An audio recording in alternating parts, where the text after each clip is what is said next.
Salamat, Anor. Ako nga pala si Aston Martin Bautista, ang sa Showbiz Balita. At susunod na nangyayari sa Lunes dahil ibabalik din ng Don Bell ang kanilang kilig-endorsing chemistry mula sa online streaming pabalik sa Primetime TV. Ang rom-com ni na Donnie Pangilinan at Bel Mariano ng How I Red Vlog na isa sa mga top rating na palabas sa TV ay mapapanood tuwing linggo ng 9:30 PM sa Kapamilya Channel, A2Z at TV5. Simula Enero 27, ang serye na kasalukuyan nag-stream ng mga bagong episode sa VU ay patok sa mga tagahanga na gustong-gusto ang nakakapresko pananaw ng Don Bell sa isang magaan ang loob at nakakatuwang kwento sa nagpapakita sa kanilang umaagos na chemistry. Sa tema ng serye na umiikot sa mga walang bandila o negatibong katangian ng mga tao, pinahagi nila Donnie at Bell ang kanilang mga pananaw sa pagharap at sa iba't ibang uri ng personalidad at relasyon. Sa ang new gen phenomenal love team na mapagbigay ng kaunting aral ang serye pagdating sa pag-ibig.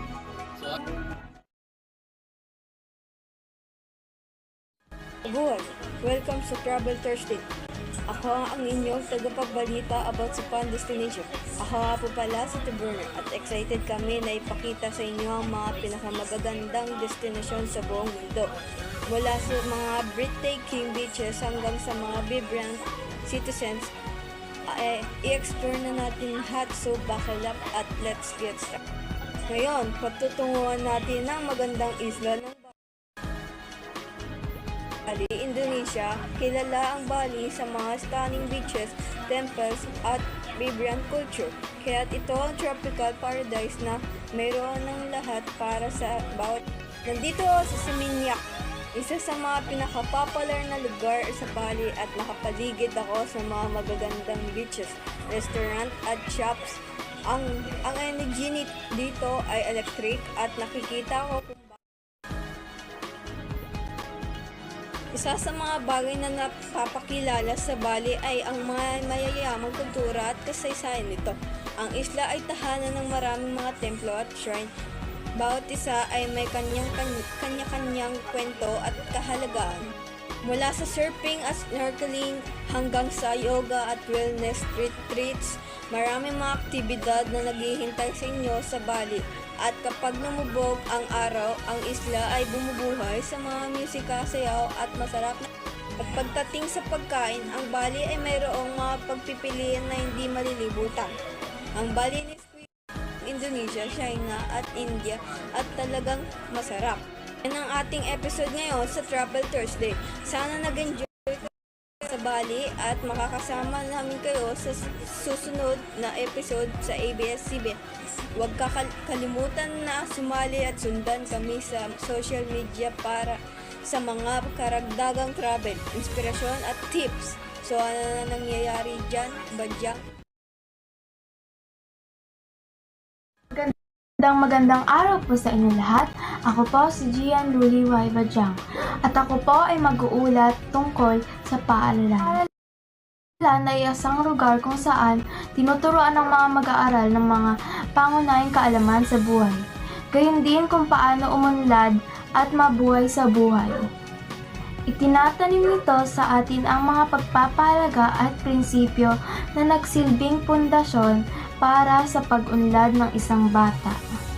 Ang aking paaralan ay ang pangalawang tahanan, kung saan ginugugol ko ang karamihan ng aking oras.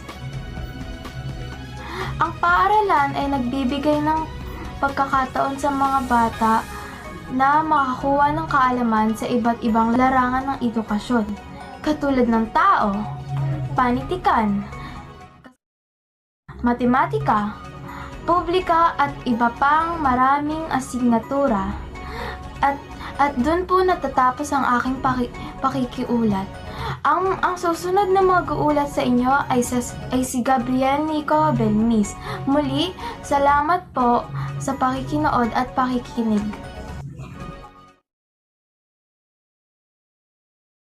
Magandang gabi. Ako si Gabriel Belmis at ang kalakayin ko ang Valid First sa report. Nag-use first phase mula noong Miyerkules ay naglagay ng may 1,000 na katao sa ilalim ng mga kumus ng Pagpinas. Umabot na ito sa 10,176 acres na nagsusunod sa LA at Manila na may 14% na pagkakaroon. Sa buong LA area, nagresulta ang mga sunog ng pena. Sa tehit na katao ay patuwasak ng 96,000 na isang. May mga kritikal na kondisyon ng ako para sa pagkakaroon sa Los Angeles at California. Habang inaasahan ang ulan na nagdudulot ng pangalan sa tao, buo ng lupa at pagkaka. Sa San Diego County, patuloy ang laban ng mga gobyerno sa ilang kabila ng mga pagsusunod, malaga ang pagkakay. Manatili tayo malit at mag-ibig. Ngayon, tayo naman natin si Yuri at Hope. Magandang gabi po sa inyong lahat. Ako po si Yuri Misha Aboho para sa Balitang Sport. Manila Philippines updated.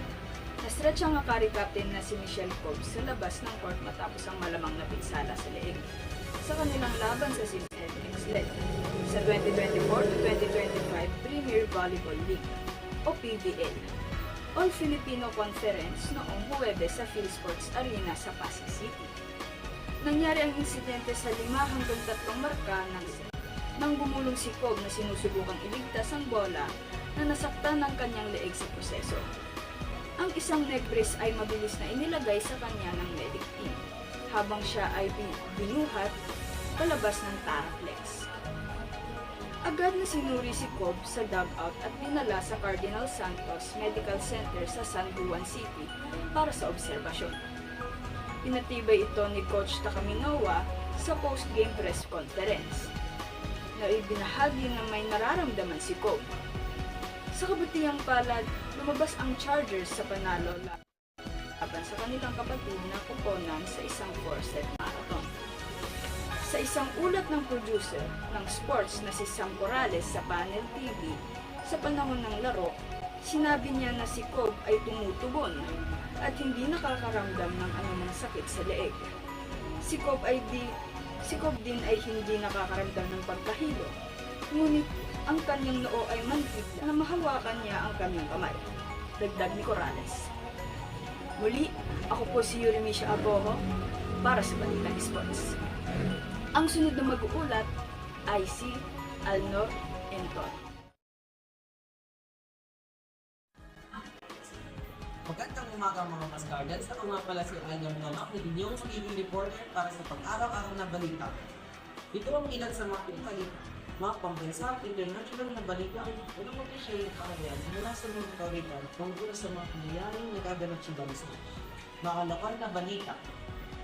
Francisco Municipal Correction Agency or SFMPA in Papalak, sa mga linyang nilindi. Nagpapatupad ang SFMPA ng mga akbang sa kalusugan at seguridad upang maprotektahan ang mga pasahero at empleyado laban sa COVID-19. Mga balitang pang-ekonomiya. Walang opisyal na pahayag mula sa mga otoridad tungkol sa mga pagbabago sa ekonomiya. Mga balitang pangkapaligiran. Ang SFMPA ay nagpapalaw ng mga serbisyo ng para-transit, mga alternatibong paraan ng transportasyon, tulad ng mga bisikleta at scooter. Ako nga pala si Alnor Tono, ang inyong umuulat sa araw-araw na balita. Magandang gabi sa inyong lahat. Ako si Chanel Tandog at ang babalita sa inyo ng weather update. Ano nga ba nangyari sa ating bansa? Tignan natin.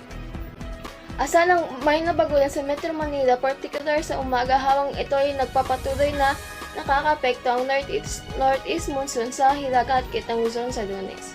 Sabi ng Weather Bureau Pag-asa, sinabi ni Pag-asa Weather Forecast na si Dan Villamil na ang northeast monsoon o amihan ay magpapatuloy na makaka-apekto sa natitang bahagi ng linggo. Kabilang sa mga katangian ng amihan ay ang malamig na hangin at mahina pag-ulan sa partikular ng umaga aniya. Ang Surigao del Norte, Surigao del Sur, Dinagat Islands at Davao Oriental ay makakaranas ng maulap na kalangitan na may kasamang kalalkiat na pag-ulan, pagkidlat at pagkulong ng dahil sa esterlize. Ang Metro Manila ay nalalabing bahagi ng Luzon ay magkakaroon ng bahagyang maulap hanggang sa maulap na may pulong-pulong mahina pag-ulan dahil sa amin. Mulit, ako si Shanette Tandog at nagbabahagi sa inyo ng weather updates. Magandang gabi sa inyong lahat!